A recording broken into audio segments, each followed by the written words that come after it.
welcome back to the part 2 of your book Supplementary Reader The Snapshots Class 11th. हम part 1 में summer of the beautiful white horse के half से ज़्यादा part को cover कर चुके हैं। आज हम इसके पार्ट 2 में रेस्ट ऑफ द थिंग्स जो है उस चैप्टर के में समझेंगे।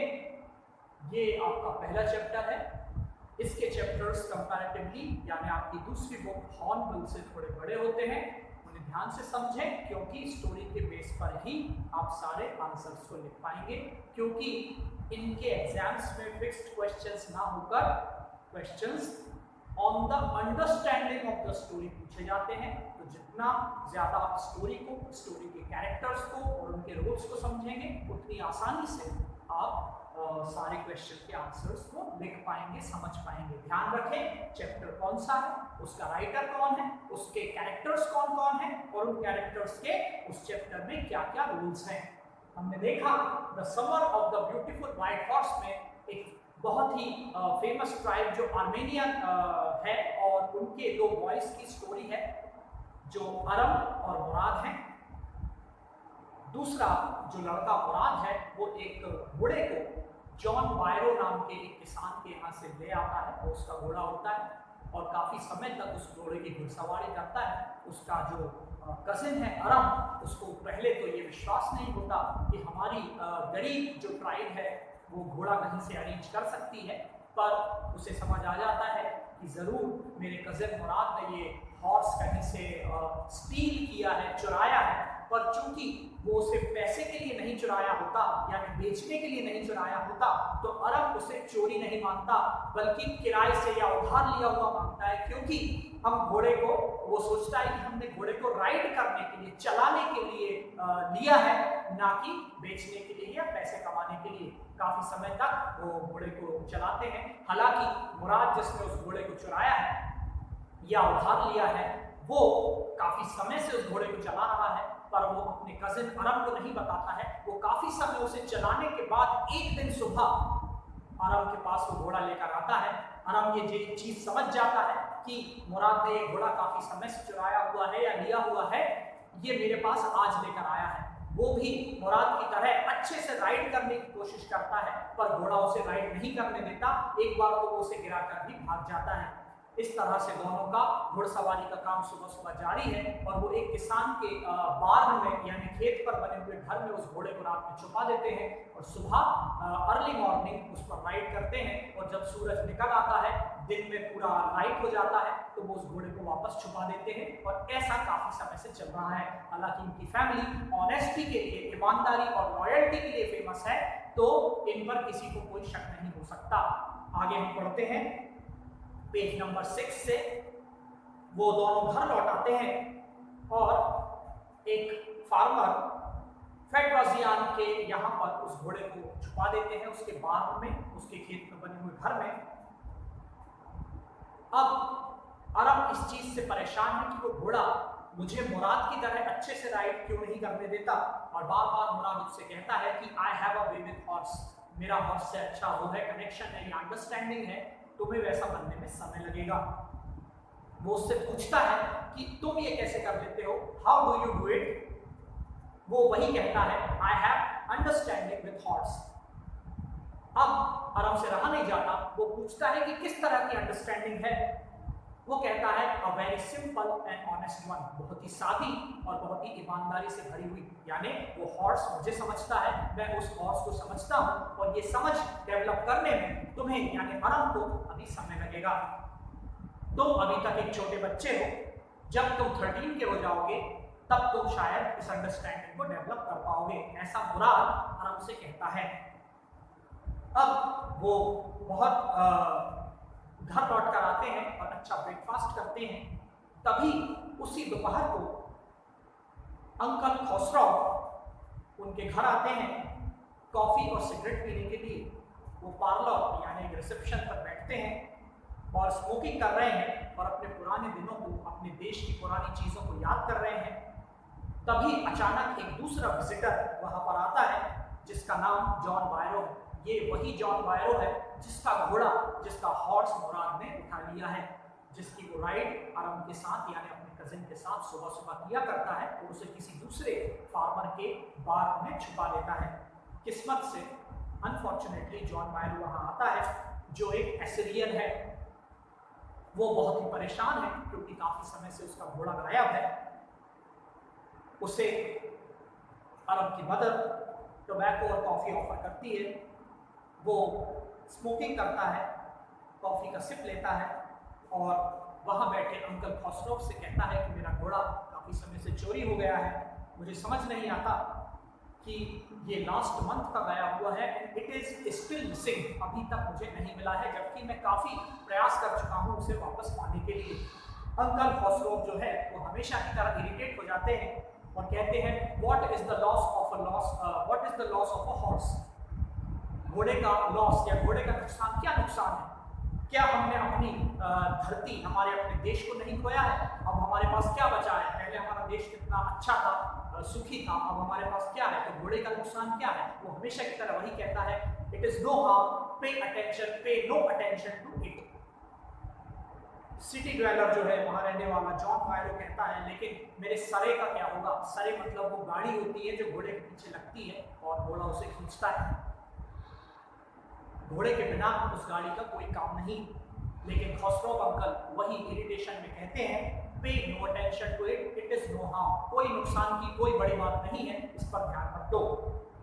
जॉन बायरो थोड़ा सा परेशान हो जाता है। वो चाह रहा था कि उसे कोई पॉजिटिव और हेल्पिंग रिप्लाई मिलेगा, पर अंकल खसरोव जो है अपनी नेचर के अकॉर्डिंग ये चीज बोल देते हैं कि चिंता की कोई बात नहीं है, ये तो बहुत छोटी बात है। वो कहते हैं कि घोड़े की क्या जरूरत है, तुम्हारे क्या अपने पैर नहीं है? अपने पैर से तुम कहीं भी जा सकते हो। लेकिन जॉन बायरो इस बात पर गुस्सा हो जाता है। वो कहता है, मेरा ये जो घोड़ा था ये $60 का था।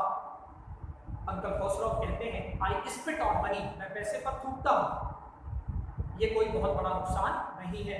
फार्मर जो है इरिटेट हो जाता है और फाइनली दरवाजे को धक्का मारकर बंद करता है, वहां से निकल जाता है।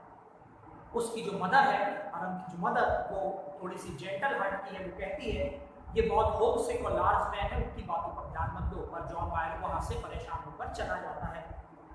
तभी जो मुराद है, अरम इस बात को सुन लेता है। वो दौड़ता दौड़ता मुराद के पास जाता है। मुराद उस वक्त एक पीच ट्री के नीचे बैठा हुआ है और एक हर्ट बर्ड को, उसके पंख को ठीक कर रहा होता है, जो उड़ नहीं पा रहा होता है। वो बर्ड से बात भी कर रहा होता है। अचानक अरम उसे आकर बताता है, मुराद को आकर बताता है कि जॉन बायरो, जिसका ये हॉर्स है जो हमने लिया है, वो हमारे यहाँ आया था, वो अपना घोड़ा काफी समय से ढूंढ रहा है और परेशान है। वो कहता है कि तुम इस घोड़े को तब तक वापस नहीं करोगे जब तक मैं भी तुम्हारी तरह राइड करना ना सीख जाऊं। वो कहता है कि तुम्हें तो लगभग इस चीज में 1 साल लगेगा और हम इतने लंबे समय तक घोड़े को नहीं रख सकते। वो कहता है कि तुम्हें रखना होगा। मुराद कहता है, क्या तुम हमारी ऑनेस्ट फैमिली के जो हमारा सम्मान है लोगों के बीच में, क्या उस पर दाग लगाना चाहते हो? हम इस घोड़े को लंबे समय तक अपने पास नहीं रख सकते। वो कहता है, एटलीस्ट 6 मंथ, ज़्यादा से ज़्यादा हम कोशिश करें तो 6 महीने तक भी इस घोड़े को यूज़ कर सकते थे, पर 1 साल बहुत ज़्यादा हो जाता है। फाइनली उस बर्ड को, जिसको वो ठीक कर रहा था, जिससे बातें कर रहा था, उसे थोड़ा सा उसका इलाज कर देता है। 2-3 बार ट्राई करने के बाद वो बर्ड वहाँ से उड़ जाता है और हमेशा की तरह वो कहता है कि मेरा अंडरस्टैंडिंग है बर्ड के साथ भी। हर मॉर्निंग 2 वीक से कजिन मुराद यानी अरम का कजिन मुराद उस घोड़े को चला रहा था, लेकिन एक ही दिन वो अरम के घर पे उसे लाया। अरम को घोड़ा चलाने का शौक था, वो उनका ड्रीम था, इसलिए। पर वो खुद स्वयं काफी लंबे समय से उस घोड़े पर राइड कर रहा था, यानी उसने काफी पहले से, 1 महीने पहले से उस घोड़े को वहां से चुरा लिया था। अगली मॉर्निंग वो अपने नॉर्मल राइड कर लौट रहे थे घोड़े को वापस रखने के लिए, लेकिन तभी वो फेडरजियान के फार्म से होते हुए जॉन बायरो से टकरा गए। जॉन बायरो का उसी रूट से आना हुआ जहां से इनका घोड़ा लेकर रखना हुआ। जॉन बायरो ने जब उस घोड़े को देखा तो थोड़ा सा शक हुआ और मुराद अरम से कहता है, मुझे इस फार्मर से बात करने दो, जॉन बायरो से बात करने दो, because I have understanding with farmers, I have a way with farmers. हमेशा की तरह वो वही बात कहता है कि मैं ज्यादा अच्छे से इस सिचुएशन को हैंडल कर सकता हूँ। और जॉन बायरो से बात करने के लिए मुराद आगे बढ़ता है। वो जॉन बायरो को गुड मॉर्निंग कहता है, फार्मर भी उसे बदले में गुड मॉर्निंग कहता है और पूछता है, उस घोड़े को देखकर उसे शक होता है कि उसका अपना है, उसे वो पूछता है मुराद से कि तुम्हारे इस हॉर्स का नाम क्या है। वो आर्मेनियन भाषा में जवाब देता है माय हार्ट, इस घोड़े का नाम माय हार्ट है। फार्मर कहता है काफी अच्छा नाम है, मेरा हॉर्स, मैं कसम खाकर कहता हूँ कि मेरा जो हॉर्स चोरी हुआ था कुछ हफ्तों पहले, वो भी लगभग ऐसा ही दिखता है, क्या मैं इसके टूथ को देख सकता हूँ पहचानने के लिए। मुराद कहता है बिल्कुल देख सकते हो। फार्मर उसके माउथ में देखता है और उसका टूथ उसी वे पैटर्न का है जैसा जॉन बायरो के घोड़े का था। उसे एक पल के लिए लगता है कि ये मेरा ही घोड़ा है, पर चूंकि अरब और मुराद की फैमिली हजारों सालों से अपनी ऑनेस्टी के लिए जानी जाती है, तो वो अपनी आंखों से ज्यादा अपने दिल पर भरोसा करता है और सोचता है कि नहीं, ये वो हॉर्स नहीं होगा। और वो मुराद से कहता है कि जरूर ये इसका ट्विन हॉर्स है, यानी उसी की तरह हूबहू दिखने वाला उसका कोई भाई या कुछ है, लेकिन ये मेरे घोड़े जैसा है। अगर ये तुम्हारे पास नहीं होता तो मैं पूरे विश्वास से कह सकता था कि ये मेरा वही घोड़ा है जो कई हफ्तों पहले चुराया गया था, पर चूंकि तुम्हारी फैमिली अपनी ऑनेस्टी और लॉयल्टी के लिए जानी जाती है, इसलिए मैं शक नहीं कर रहा हूँ। आपका दिन शुभ हो, हैव अ गुड डे, ऐसा कहकर जॉन बायरो वहां से चला जाता है। अगली मॉर्निंग वो जॉन बायरो के वाइन यार्ड में उस घोड़े को चुपचाप रखकर आ जाते हैं, क्योंकि अब वो थोड़ा सा डर भी जाते हैं। इसका एक बहुत ही इंपॉर्टेंट क्वेश्चन बनता है कि उन्होंने घोड़े को जल्दी वापस क्यों कर दिया। क्या वो ऑनेस्ट थे, लॉयल थे इसलिए, या वो डर गए थे, उन्हें शक हो गया था कि जॉन बायरो को पता चल गया है इसलिए। ये एक बड़ा ही इंपॉर्टेंट क्वेश्चन एग्जाम के पॉइंट ऑफ व्यू से बनता है। तो वो वापस जॉन बायरो के फार्म में उस घोड़े को वापस रखाते हैं, वहां पर डॉग्स वगैरह भूखना शुरू करते हैं। तो अरब जो है मुराद से कहता है कि ये डॉग्स बहुत देर तक भूखते रहेंगे तो सारे लोगों को पता चल जाएगा। मुराद उससे वही कहता है, don't worry, I have understanding, I have a way with the dogs. वो हर बार की तरह वही रिप्लाई करता है।